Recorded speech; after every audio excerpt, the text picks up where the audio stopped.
Kaisar Sihir, Magic Emperor bab 451 sampai dengan 452, spesialis pembubutan dukungan kilin kecil. Pasukan saling bertabrakan seperti banjir. Pihak yang mendorong pihak lain, yang menekan momentumnya, akan segera menguasai seluruh medan perang. Peran yang paling cocok untuk seorang peracun, terutama dalam peperangan.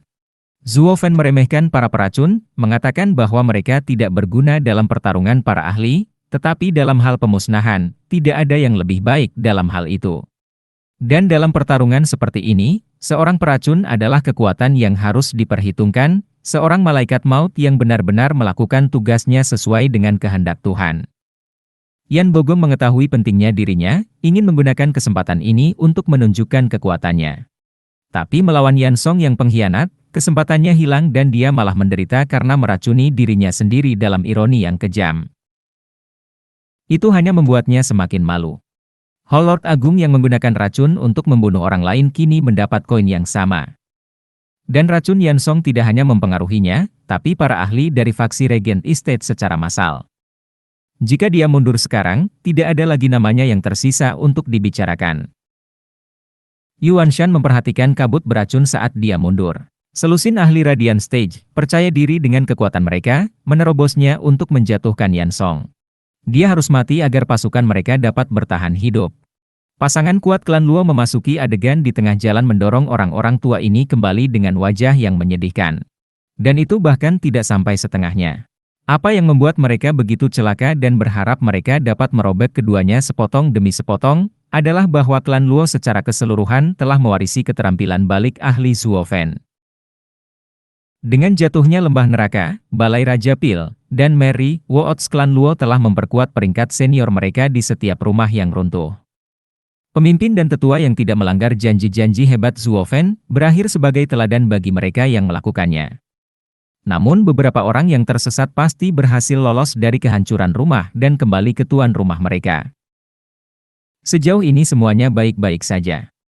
Dengan para tetua baru yang cukup dekat satu sama lain, dan racun Yan Song untuk membuka jalan, begitu klan Luo berada di atas angin, mereka akan mengikuti rencana keji Zhuo Fen untuk menyerang hati mereka, dan tidak mengejar musuh yang kalah. Ketika ada tekanan, para ahli ini akan memilih penghancuran diri dan itu akan menjadi skenario yang jauh lebih buruk. Jadi sebelum perang dimulai, Zhuo Fen mengajari mereka untuk menargetkan pikiran mereka, menarik belas kasih dan persahabatan mereka. Rencana terbaik sejauh ini. Jadi, di medan perang yang kejam, beberapa reuni yang sangat menyentuh dan menyedihkan muncul di sudut-sudut terpencil. Saudaraku, kamu menyerahkan ke klan Luo, tetua ketiga lembah neraka memandang yang lain dengan kaget. Saya pikir Zhuo Fen telah membunuh 3 orang. Mantan tetua lembah neraka menghela nafas, ceritanya panjang. Secara keseluruhan, kami bersama klan Luo sekarang. Zhuo Fen adalah seorang tiran, tetapi selama Anda tidak membuatnya marah, dia cukup menghormati kita. Dan dia bahkan menyambut kami dengan metode kultivasi yang belum pernah dilihat Tianyu. Kami yakin dalam 50 tahun kami dapat memasuki tahap ekreal. Apa? Tetua ketiga berdiri tercengang. Saudaraku, bukankah Anda mengatakan tidak ada peluang bagi kami untuk mencapainya dengan bakat kami? Hahaha, itu sebelumnya, dengan sumber daya lembah neraka yang terbatas. Tapi setelah mengenal klan Luo, saya menyadari bahwa 7 rumah bangsawan itu hanyalah anak-anak bodoh. Klan Luo memiliki warisan yang jauh lebih besar daripada keluarga kekaisaran. Ada bahan-bahan langka yang menumpuk di pegunungan dalam lingkaran yang tak terhitung jumlahnya. Satu-satunya tugas Vicio Spill King Yan Song adalah membawa beberapa murid alkimia dan membuat kue di Pil House. Mereka bahkan menggunakan bahan-bahan kelas 6 untuk meningkatkan keberhasilan pembuatan pil kelas 3 saja, 100.000 di antaranya. Benar-benar sia-sia, kantong uang seperti itu. Tetua memuji. Tetua ketiga tercengang. Mengapa klan kelas 3 begitu hebat? Dengan barang-barang mereka, tidak ada seorang pun di Tianyu yang dapat menandinginya. Sepertinya mereka telah memanen negara ini selama 1000 tahun. Tetua berubah menjadi serius. Yang ketiga, kita masing-masing memiliki tuan kita sendiri. Aku benci menjadi orang yang menyakitimu, saudaraku, dan hanya bisa memberimu 3 pilihan. Tinggalkan dan hidup dalam pengasingan jauh dari sini, tinggallah dan aku tidak punya pilihan selain melawanmu, atau bergabung dengan klan Luo dan hidup bersama saudara-saudara Ramu. Itu. Tetua ketiga mengalami konflik. Karena kamu tidak ingin bergabung dengan kami, aku hanya bisa berharap kamu pergi. Kami berempat telah bekerja bersama selama bertahun-tahun. Aku benci melihat wajah kakakku yang berdarah-darah. Tetua menggelengkan kepalanya. Tetua ketiga melambai kemana-mana. Oh, tidak, kakak, kamu salah. Aku hanya ingin bertanya, apakah kamu nyata? Mata tetua ketiga bersinar karena keserakahan. Tentu saja, pernahkah aku berbohong padamu selama bertahun-tahun ini? Tetua menjulurkan kepalanya. Yang ketiga, Zuo Fen adalah ahli taktik dan sudah memiliki rencana untuk menangani semuanya. Apakah Anda yakin Regent Estate akan menang? Lihatlah sekelilingmu, klan Luo terus meningkat. Bahkan jika Huangpu Tianyuan kuat, dia mengejar kuburnya. Hanya akan ada Zuo Fen di dunia ini. Dia telah menghancurkan semua rumah di Tianyu, bahkan sekutunya. Tetua berbisik, pelayan Zuo telah menjadikan klan Luo sebagai yang terbesar, menjadikannya kekuatan tertinggi di Tianyu. Saya tidak akan berbohong kepada Anda. Ayo, bergabunglah dengan kami sebagai penatua baru. Ini akan menjadi satu-satunya kesempatanmu. Apa? Satu kekuatan? Zuo Fen punya ambisi seperti itu? Tetua ketiga merenung dan mengangguk, kakak laki-laki. Saya tidak ingin merusak persaudaraan kita dan hanya bisa berharap untuk berdiri di sisi Anda saat kita membuat sejarah. Bagus, yang ketiga, aku berharap tidak kurang dari itu.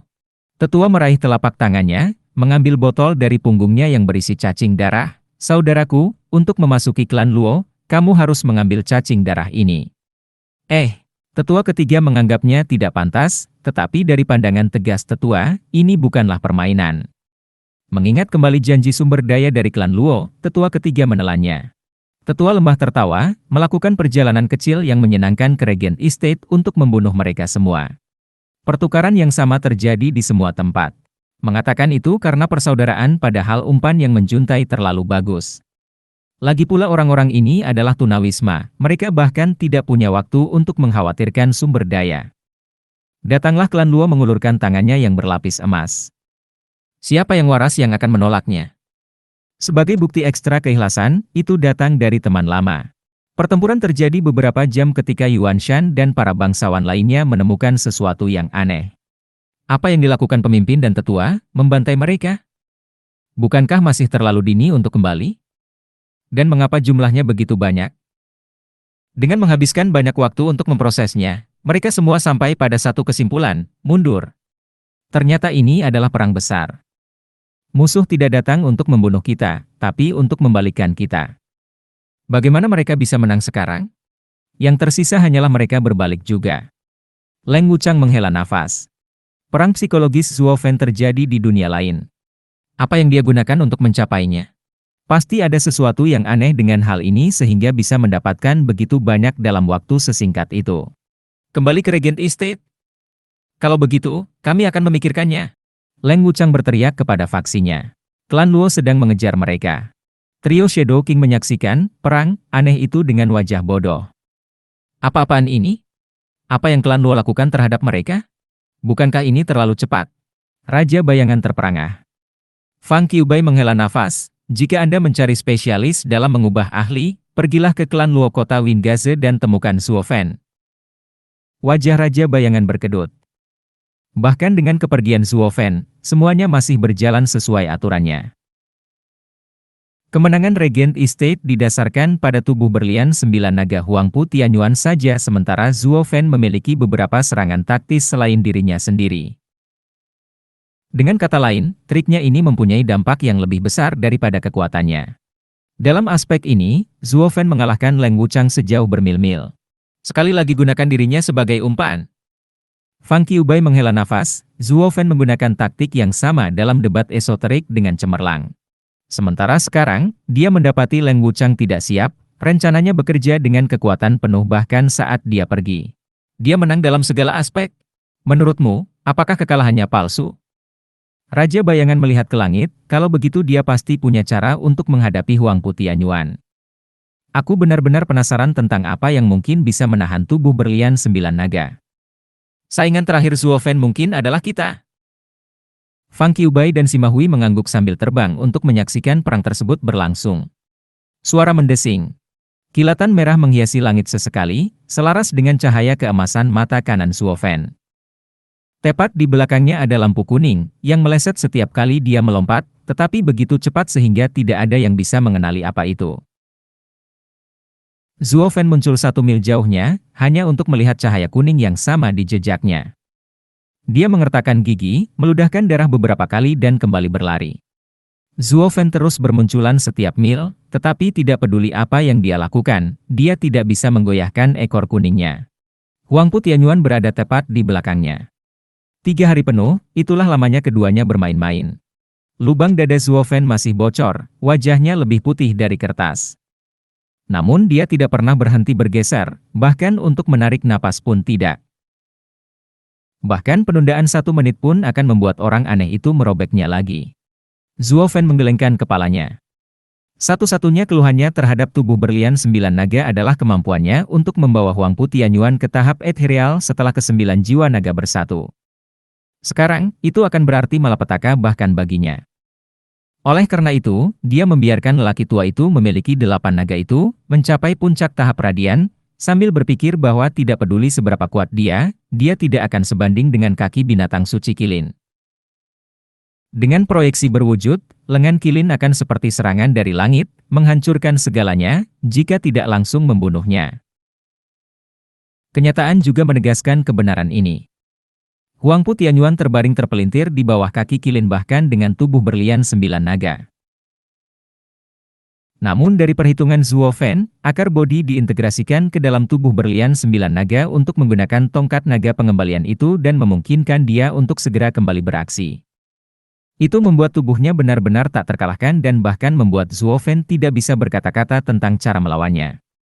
Huangpu Tianyuan juga tidak memberinya ruang untuk bekerja otaknya, melakukan serangan balik dan mengubahnya menjadi kekalahan kedua dalam hidup Zuo Fan. Tentu saja yang pertama adalah Gu Santong. Zuo Fan harus mengakui, dia kekurangan tubuh berlian 9 naga. Dan meski kalah, bukan berarti kalah. Saat pengurus klan Luo yang bereputasi buruk mengarahkan sekutunya seperti seorang konduktor, tidak ada yang bisa melawan rencana jahatnya itu. Jadi ketika pengejaran ini adalah satu-satunya pilihan yang tersisa, dia berkata dengan hormat dan meninggalkan medan perang di tangan prajuritnya yang paling cakap. Dia sangat yakin, berdasarkan para ahli klan Luo dan trik-trik menariknya, bahwa Regent Estate akan jatuh. Trik hanya efektif jika Huangpu Tianyuan tidak terlibat, meskipun hanya sesaat. Kalau tidak, kantong tua berisi tulang intan itu akan menjadi mercusuar harapan dan perubahannya harus dipersingkat. Siapa yang tidak takut orang aneh ini memecahkan melonnya? Tentu saja bukan pengkhianat baru. Zuo Fan baru saja harus membawa Huangpu Tianyuan pergi agar rencana liciknya berhasil. Tapi apakah Estate Lord Huangpu yang hebat akan menerima umpannya? Seperti itu? Ya.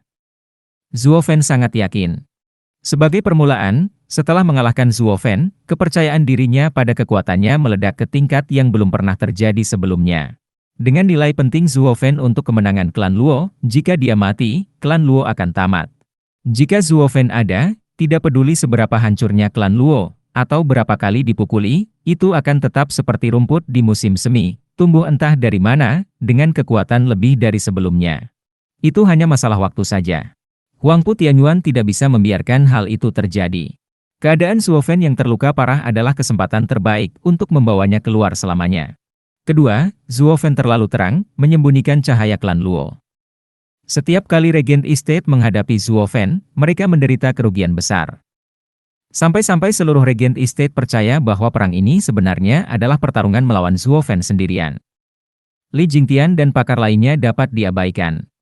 Selain itu, bulan bersinar lebih terang dari bintang manapun. Zuo Fan terlalu menjengkelkan, terlalu luar biasa, membutakan mata anjing mereka terhadap kenyataan dan pakar klan Luo lainnya. Bahkan Leng Wuchang pun menyukainya. Dia hanya memperhatikan Zuo Fan. Jika orang ini kalah, semuanya berakhir. Dia fokus untuk membuat Huangpu Tianyuan meningkatkan kekuatannya, tubuh berlian 9 naga, hanya untuk menghadapi Zuo Fan. Namun Zuo Fan menentang pemikiran mereka, menyerahkan nasib perang di tangan orang lain, membuat Leng Wuchang tidak punya rencana untuk melawan dan memaksanya untuk melarikan diri. Lucunya, itu bahkan bukan rencana mundur Zuo Fan, tapi hanya rencana B. Jika dia menghancurkan Huangpu Tianyuan di sana, dia pasti sudah memimpin serangan sialan itu sekarang daripada berlarian di tempat itu. Zuo Fen menggelengkan kepalanya dan menghela nafas, terhuyung-huyung dalam penerbangannya. Huangpu Tianyuan telah memberinya kerusakan yang jauh lebih besar daripada yang dia perkirakan. Saya ingin tahu apakah saya dapat mempertahankan rencana B untuk diselesaikan. Zuo Fen melihat ke depan dan menarik napas dalam-dalam, batuk, sedikit lagi. Mata kanan Zuo Fen berkedip lagi, tepat ketika lampu kuning di belakangnya bersiul mendekat dan dia merasakan kepalanya sakit karena suara serangan itu. Zuo Fen memblokir dengan tangannya. Bam! Dia menghantam tanah berbatu dan sebagai gantinya ada ekor naga buas. Hahaha, Zuo Fen, setelah pengejaran selama 3 hari, kamu akhirnya kehabisan tenaga. Zuo Fen menarik dirinya dari tumpukan batu, terengah-engah, hanya 20 mil lagi dan saya akan berhasil. Tapi pergi sekarang. Zuo Fen menyipitkan mata, memperhatikan tatapan tajam musuhnya terhadap gerakan apapun, dan menghela nafas. Sulit untuk keluar sekarang dengan tubuhnya yang dipukuli. Tapi menyerahkan diri bukanlah bagian dari gaya Zuo Fen. Huangpu Tianyuan, tahukah kamu bahwa aku mempermainkanmu? Orang-orangmu baru saja dibunuh. Zuo Fen mengejek. Huangpu Tianyuan tertawa, Zuo Fen, hidupmu bernilai 1000 tentara. Jika mereka kalah karena klan Luo, itu hanya membuktikan bahwa mereka tidak berguna. Dan aku tidak suka dengan beban mati di sekitar sini. Tapi jika kamu mati, tidak akan ada yang menghentikanku. Baik itu klan Luo atau 7 rumah, tidak ada yang penting pada saat itu, hahaha. Mata tajam Huangpu Tianyuan berbinar dan dia menembak ke arah Zuo Fen dengan cakarnya yang teracung. Di mana perisai kilin itu? Cakarku akan mengambil hatimu. Bisakah perisaimu menerimanya? Zuo Fen menggertakkan giginya, bahkan berusaha mengangkat lengannya. Dia hanya punya lengan binatang yang bisa diandalkan. Tapi tangannya hanya gemetar. Sambil menghela nafas dalam hati, Zuo Fen tahu dia berada di ambang kehancuran karena luka-lukanya. Bahkan lengannya pun tidak bisa menerima serangan sekarang. Huangpu Tianyuan sangat gembira. Zuo Fen, hari ini pemakamanmu. Hentikan, aku tidak akan mati di sini. Zuo Fen mengerahkan sisa energi terakhirnya untuk menyilangkan lengannya. Huangpu Tianyuan menyeringai, memberikan lebih banyak kekuatan dalam serangannya, matanya gemetar karena kegembiraan.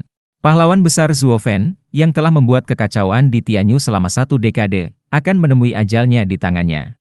Baginya, yang akan mendirikan dinastinya sendiri, itu adalah pencapaian kekuatan terbesar. Tabrakan akan segera terjadi, kecuali cahaya merah yang datang dari jauh menunjukkan sesuatu tentang hal itu. Pukulan itu menghantam Huangpu Tianyuan hingga ke sebuah bukit yang berjarak 1 mil jauhnya, hingga menghancurkannya hingga berkeping-keping. Begitu kepalanya keluar dari reruntuhan, dia melihat sosok berukuran pin di sebelah Zuo Fen. Matanya membelalak dan dia berteriak, penipu tak terkalahkan, Gu Santong. Zuo Fen menertawakan penyelamatan yang tepat waktu, hidupku tetap bersamaku. Huangpu tua, dasar bodoh, aku tidak bisa menjatuhkanmu, tapi kilin kecilku ini akan menguburmu, hahaha.